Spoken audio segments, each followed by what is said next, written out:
Welcome back to another episode of the Elevated Chat Room. Elevate your mind, elevate your life. It's your host, Lonzo Jones. We back at it. My co-host, Dwayne Malone. Of course, he's behind the scene, working the cameras and the audio, doing what he do. Now, we got a special guest with us tonight. Before I introduce him, let me introduce the topic. Crime, courts, and second chances.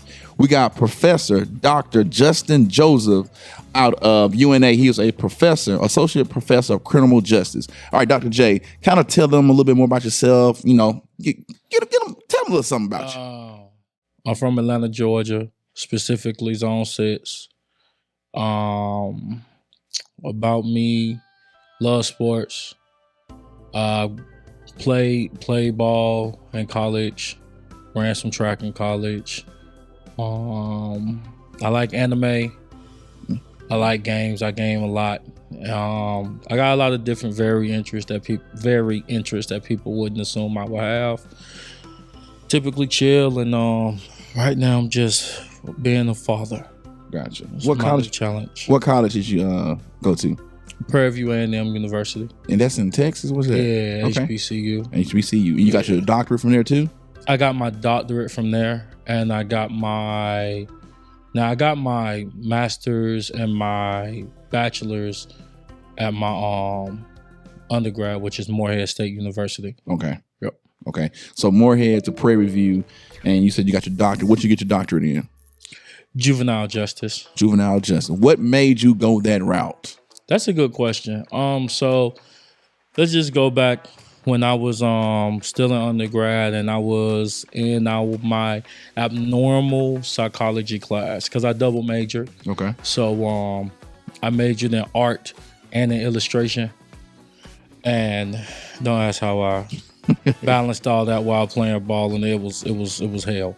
But just a lot of sleepless nights. But long story short, my professor at the time, Dr. Olson, showed the image of a Hispanic gang member when he started discussing psychopathy. And so, you know, the typical caricature, tattoos in the face and stuff. And he was like, oh, these people are remorseless and stuff. And that was the first time I heard the term. You know, you see like the way that they're presented in movies and media. Right. So as always, everyone kind of has like some level of true crime interest, right? And so when he was explaining it, I asked a question. I said, well, how much of that is really due to the environment? If the argument is that it's so genetic or potentially biological, how do you know this isn't a result or a adaptation to the environment that they grew up in? At this time, I'm coming from my experience because I grew up in East Atlanta. And so, you know, you're not going to show no weakness. You're not, especially as a man, a young man, right? And so I'm like, so how y'all know y'all dealing with psychopaths or people y'all would say are irredeemable when it could just be, especially a young kid or a young man, is so used to putting on that persona. And he said, I'm not going to kid you. I don't know. You should answer that question. And so at that time, I still think I'm going to the NFL. Wasn't happening, but you know that's why I think. So I'm just like, someone else can answer it. But then I just realized that wasn't going to happen, and then I came back to that question because I genuinely cared about answering that question. And so my mentor at Morehead State, Dr. Lynn Haller, I used to talk to her about stuff. She was also my advisor, and she was like, "That's a great topic. You should pursue it." And she got really excited. So that's how I got into it. Awesome. Man, I like that. Sometimes when you have an issue with something, you bring it up to somebody else. Sometimes it's like, no, that's your issue to solve. Or that's your issue to research and see why this person is the way he is or why certain people are the way they are. And so, man, that's big ups. So with him challenging you with that, well, let's scratch that. You said something about you was going to the NFL. Okay. Yeah, I had a lot of dreams. What position did you play? Linebacker. Yeah. All right. And like a hybrid. Because, you know, in the modern game, you see a lot of 4-2-5 looks, right? So all that means is that they don't really have as many true linebackers on the field. They got a lot of safeties. Right. To deal with all the speed on the outside. We ran a 4-3, but they wanted more of the hybrid, athletic type of player. Yeah. So that's how that worked. Okay, cool. Now, what high school did you go to in Atlanta? Southside. Southside. Well, shit. Technically, Maynard Jackson. I'm the first graduating class of Maynard Jackson. Of what Jackson? Maynard Jackson. Maynard Jackson. Okay. The famous mayor. Y'all If know. you ain't from Atlanta, you probably don't know about it, man. Shit, they told me I should know about. I thought y'all knew about him. Bozeman, a civil rights leader. That's what I'm saying. Yeah, I don't know. Well, let me ask you this. Let's dive into the first question that we got here. What drives young people to join gangs today? What's the driving factor behind or factors behind that? Short answer: capitalism. Explain that. Capitalism. I was not expecting that. Yeah. I did see question one. A short answer is capitalism because all it's doing is taking the necessary resources and taking the resources from us, the working class, right? And so who is the class when we think about it that constantly gets relegated, even amongst the working class? Racial minorities, right? Who typically is going to be in the rougher neighborhoods, who's going to be in the neighborhoods without proper funding for education and all these different basic necessities that we would think would be everywhere in the richest country in human history, right? And so a lot of that really comes from, and the reason I use the term capitalism is because capitalism results in resource deprivation. And typically resource deprivation by those that are designated to be the working class. Does that make sense? Yes. And so essentially what I'm getting at is that there's always, I explained this to my friend, capitalism, the resource of capitalism isn't money, isn't opportunity, it's humans. Because it wants to exploit human labor. Taking much labor, much grind as possible while they reap most of the profits and you get pennies, right? Once you now that these children are growing up in impoverished neighborhoods and there's such extreme resource deprivation, you got people eating on each other, fighting each other, feeding on each other, and then you got rampant abuse, neglect, all these different factors occurring. And so for a lot of kids, they may join the gang simply to protect themselves. They may join the gang for that sense of family because they may not have seen that, experienced that wrong term. Some may even join because they see it as a way to get money, right? Because at the end of the day, the easiest, typically when you're moving drugs and stuff, like, gotta keep it real, you gotta get a plug. Who got access to the plug? Typically a gang or organization, right? And so all these different factors intertwine as to why children would join gangs. So it's not necessarily one factor. Yeah. Well, that was a real in-depth answer. And like I said, I wasn't expecting the term capitalism to be used, but I see what you mean when you use that term. So basically what's happening is that you got kids growing up, like I said, in an impoverished environment, a lack of resource, lack of education, lack of money, lack of a way to earn money. So they turn to gangs. But that's all set up through a system. The economic system, yes. That makes sense. Yeah. I remember one time I was sitting down with my granddad. It was it had probably over 20 years ago. And he started talking about the projects. And he was like, well, and like at this time, I'm nowhere near as, smart or have the knowledge of what I do now. So he's sitting there telling me, he was like, yeah, if you go over to the projects down there on Crescent East or whatever projects there in Tuscaloosa, he was like, you'll see that it's designed to destroy the family. Yeah. And I was like, what you mean? He was like, they don't allow the father or a husband to be in the home. So they're breaking down the family structure, which then in returns puts them in poverty, which then in returns create more gang members. And I was like, Granddad, what are you talking about? And then as I got older, I started paying attention. I was like, man, he wasn't lying.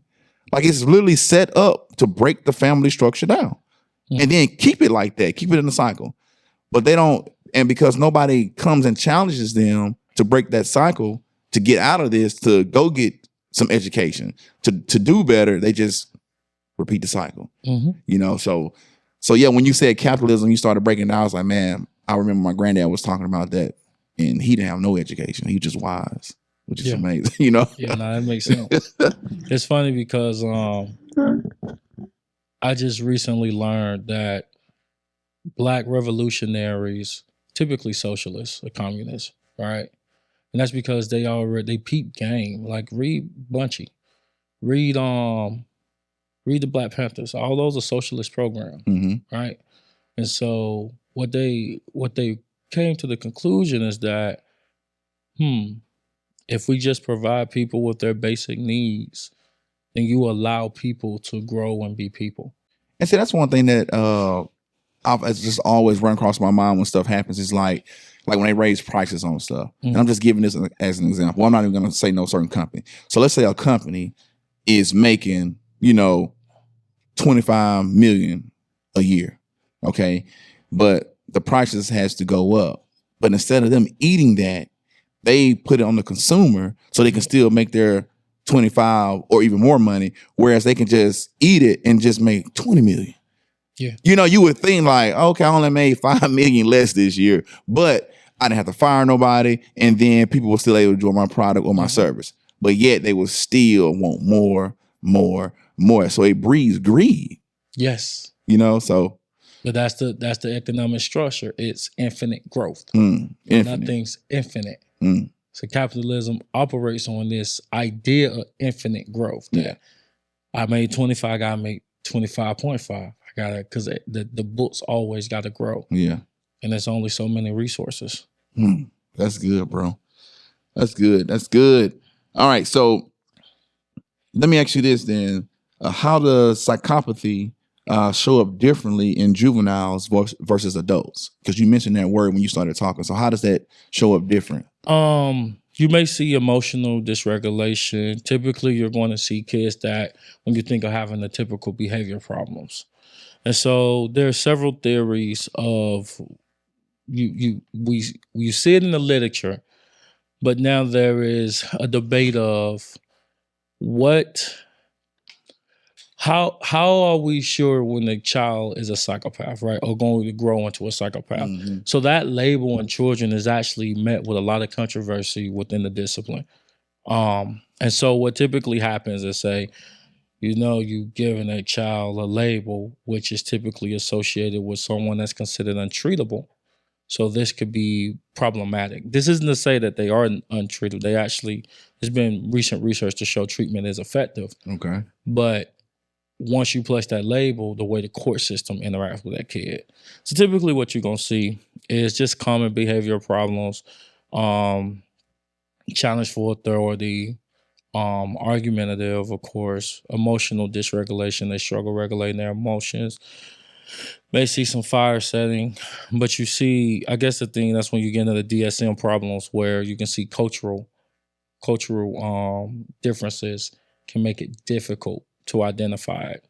Okay. Now, the dominant thought in the literature is the term called callous unemotional trait. What happens is they're more likely to engage in sensation behavior or risk-seeking behavior because they want to feel something. And so what the dominant thought is that because we've consistently found in the literature that when you control for callous unemotional traits and conduct problems, you get this very unique group that actually still show high psychopathic traits well into adulthood versus the one when you ask that, and it sounds like I'm rambling, but when you ask the question, what are the traits, so many people focus on the conduct problems. But what people don't understand, the human brain doesn't develop until the age of 25. You're going to have conduct problems with the child. I'm sorry. Right. They're kids. And then even young adults. Thank you. They're kids. They're going to do dumb things. Does it infuriate us? Yeah. Well, that's heavy right there. What about when you see kids doing like animal cruelty? Like I've seen some shows. That is rare. You don't typically see animal cruelty. That is a strong indicator. Especially if they're going into dissection. But then I guess my question is, and it's probably because I'm online so much because I'm with these kids. What's the line for animal cruelty now? I just go around stabbing dogs. Right. Why are you doing that, LaMilton? Like there is no need for you to go around randomly stabbing. It's a bit different. So, and then how much of it is they may be doing it because they don't understand. So you got to take in the age and all that too. But typically, it's definitely early adolescence. Yes, animal cruelty is a big sign. It's a big sign. Okay. So you mentioned the word disengagement. So what is moral disengagement, and why should we even care about it? So this started with Albert Bandura, and he wanted to understand how could the Nazis perpetrate the acts against the Jewish people, right? And their argument was, well, I was following orders. He wanted to understand how can humans engage, and that was his starting point.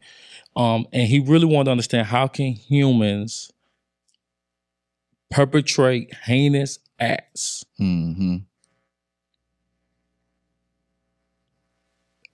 continue to move on with their lives.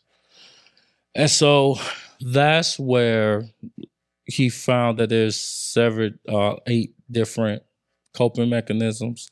I can't list them all. But you got like and I use a little kid example. Like you ever heard, you say, hey, why would you do this? And the kid gonna say, oh, it's not as bad as this. That's called advantageous comparison. Another one that we do, we like to dehumanize. We dehumanize the people that we're engaging in the heinous act against.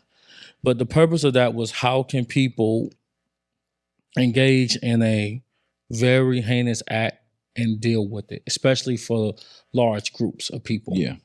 So that's all more disengagement is. Yeah, that when you said that about things that happen, like when you get a large group of people and they carry out genocides or different things like that, it does make you wonder, like, did nobody have any type of morals and values or any type of godly beliefs, Christian beliefs, anything like that at that time? It's like, how in the world can you possibly just sit there and just everybody falls in line with orders from one person as if that person is all powerful?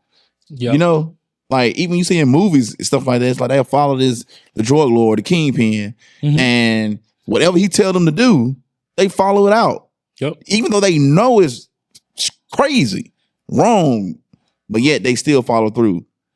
So I just, like I said, I guess I would have to look into that stuff more myself to understand like how people can actually, what do studies say about people like that? What kind of characteristics do they have? I know you said it's more they're normal people. So that's the thing. So the reason my work overlaps with more disengagement is that we got to now parse out how many are going to be that small percentage that's actually, oh, you might real life be a monster, versus a normal person that can be convinced to do something really bad. All right, so let's move on to mental health. So how can mental health courts change lives instead of ending them? What you mean by ending them? Let's see here. So mental health courts, I would say ending them as in like they suck the life out of them. Like they don't really do anything to help them overcome the situation instead of, creating another boundary or whatever, however they decide to treat them or not treat them. So, mental health courts will be separate from the court system. Okay. So they're separate. So although they're within the court system, they have a different duty. So it's like the adult criminal justice system and the juvenile criminal justice system. Although they are eerily similar, especially because depending on what state you're in, the juvenile court is designed to focus on rehabilitation, while the adult court system is purely punitive. Does that make sense? Yes, it does. So now you got the mental health courts where the judge just actually sits and listens, while you have what would be the typically you see these as our advocate. You have an advocate to explain the treatment program and how the participant is doing. So are we seeing improvement? Does that make sense? Yes. And so easy way where the benefit will mental health courts come in is substance abuse. Okay. So a lot of people don't know this.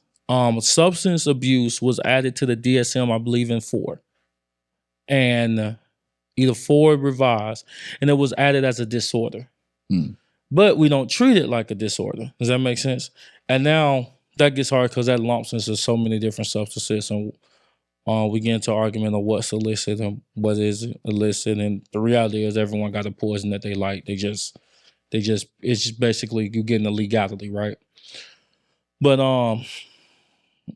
the main point is that if you have someone addicted to meth and they cannot get off meth, or they just keep coming in the system for meth, locking them up is not going to do anything. Once they get off, they're going to continue their drug habit because there's already no support once you get out of prison. There's none. That's it. It's not actually support, right? You're lucky if you get, like, and this is sad, you're lucky if you get in the halfway house. And that's like minimum. Does that make sense? Yeah. And so what it's designed to do is to circumvent getting you in there, and you need a treatment program so we can treat your symptoms so you don't end up back here. Gotcha. All right. And where it comes to kids is when I was talking about like emotional dysregulation and stuff, you will have specialists to help with those children. That way, especially you got the school to prison pipeline. Kids, and the way it works is suspensions. Right? People like punitive approaches to things, but the more and more research we look at it, it's not actually working. Like, a lot of people don't know that suspension increases the chance that you go to prison by 10 times. The more a child suspended, and think of it this way, the more a child suspended, the more what they have on their hands. Time. Think about it. Time. And you're already young and dumb and bored.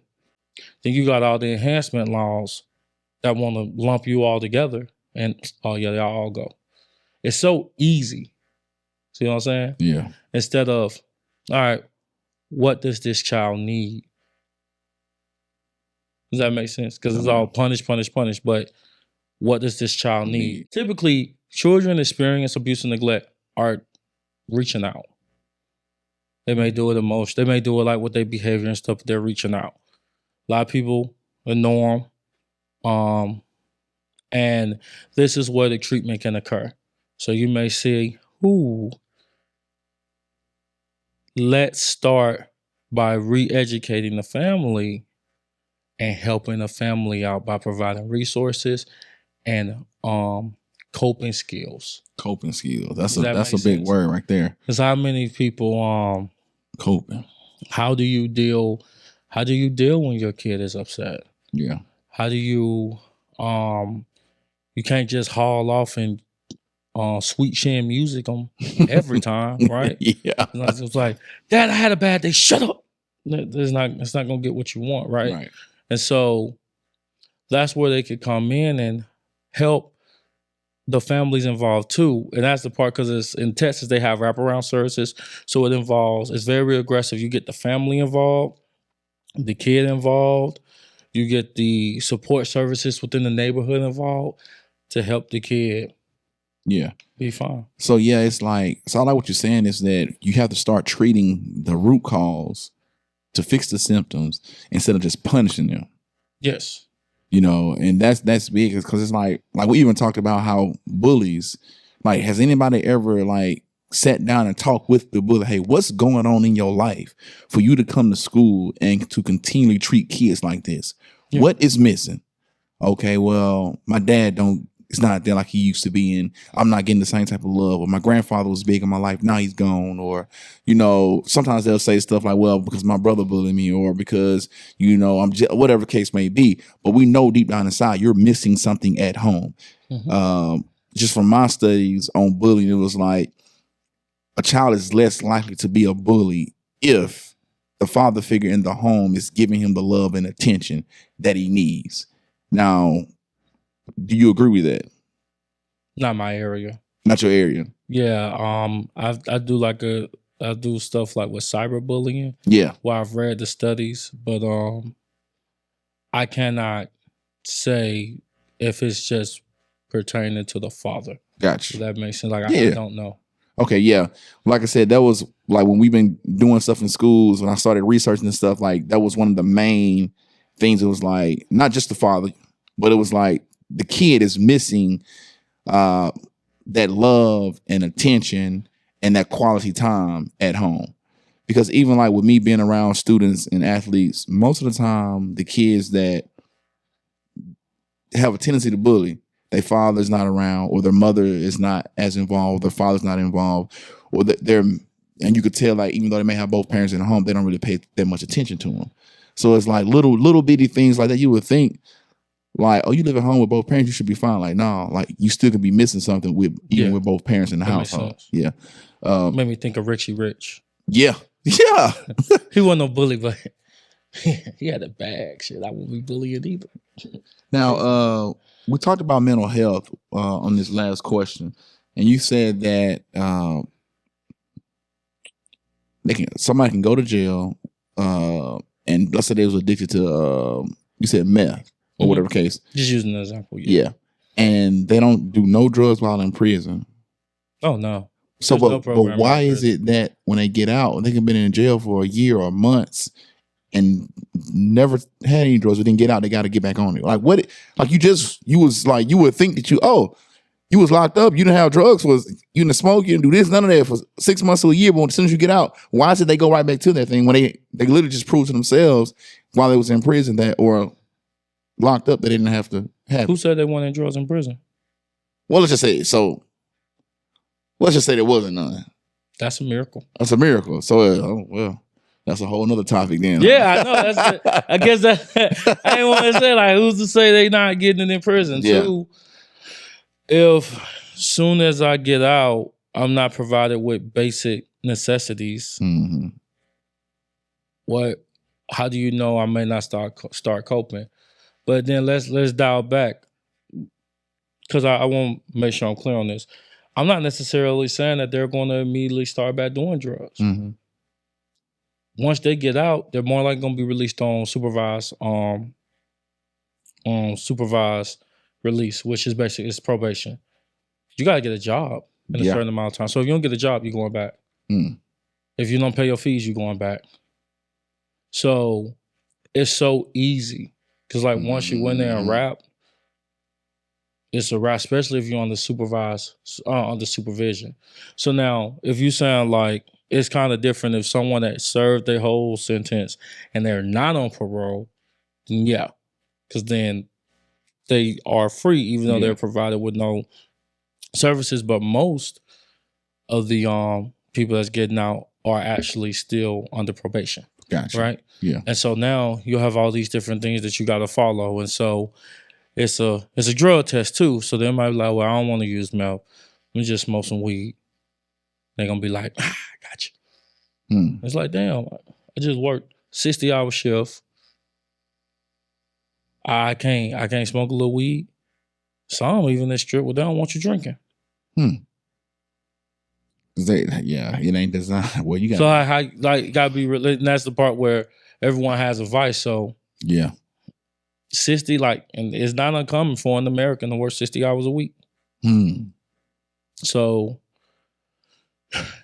you see how they end up perpetually trapped, and that's all the fees. Yeah. The fees constantly bearing down on them over and over. You got to pay this, you got to pay for that. You also got to pay for rent, and you're working 60 hours a week, and you're seeing nothing.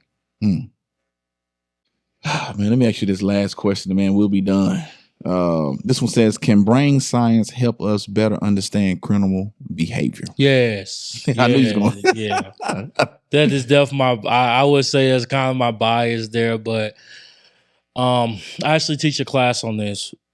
My discipline struggles from explaining variance. Now your question is gonna be what you mean by that. When I say we poorly explain variance, we only can ascertain that 10% of the sociological constructs that we measure contribute to crime. That means that 90% is unaccounted for. So if you ever delve into the biosocial literature, you see once you account for executive functioning, you account for frontal lobe, you account for previous trauma to like physical trauma to the head, you account for exposure to toxins, the numbers get up as high as 70 to 80%. Because what you understand is the way humans are is that we are actually, I'm an epigeneticist. It's a combination of our biology and our experience, which help result in the expression. Right? Does that make sense? So, like, Usain Bolt can run the times that he run, yes, because he built different, quite literally, but also his dedication to training, the environment, being in a good, warm climate, all these different things, and his commitment to the craft of being really good at sprinting. Does that make sense? And so the same goes for crime. In 2010, and this isn't a rag on Alabama, Miller versus Alabama was overturned because of brain science. Because that's when they were still sentencing kids to life without parole in the state. And you got Graham versus Connor because Florida was doing the same thing, and I think that's 05. And what they had to acknowledge is that, well, the brain doesn't develop until the age of 25. Why are we punishing them like they're going to make good decisions? It's an irrational choice. Does that make sense? So yes, brain science can help because not only can we get a better understanding of just how humans tick, we get a better understanding of, we truly can understand maturity. Because people make mistakes. Yes, sir. And once it becomes easier to understand that people make mistakes, once you can kind of see the brain. Like if I see an fMRI scan and certain lobes aren't lighting up, I'm like, there's a good this person needs help, versus lock them up in more trauma. So yeah, I do. That's kind of why I chose my research path the way it is, because I always thought numbers can lie. We know people lie because people fudge their numbers, but it's easier to have that conversation once you say, "Hey, once you see this trend, we can medically help them." That makes sense. And so once we accept, like, I don't know if y'all heard this or read this, some people will say CJ should be treated as a public health crisis instead of how we treat it now. Because then we will operate under a model of help instead of vengeance. That's all. All right. It's a debate. Of course, some old guard, it's like, messing with my money, shut up. And so it's like they write grants and stuff, but then the funny thing is that so many CJ professionals aren't adequately trained in understanding those nuances in the brain stuff. So like there'll be a whole like probably 60-70% of people like with my skill set, not necessarily mine, but let's say my degree title, that would be useless because they don't know nothing about it. Yeah. Like they stick purely social. That's where you get critical crim though. So it's a good and bad thing.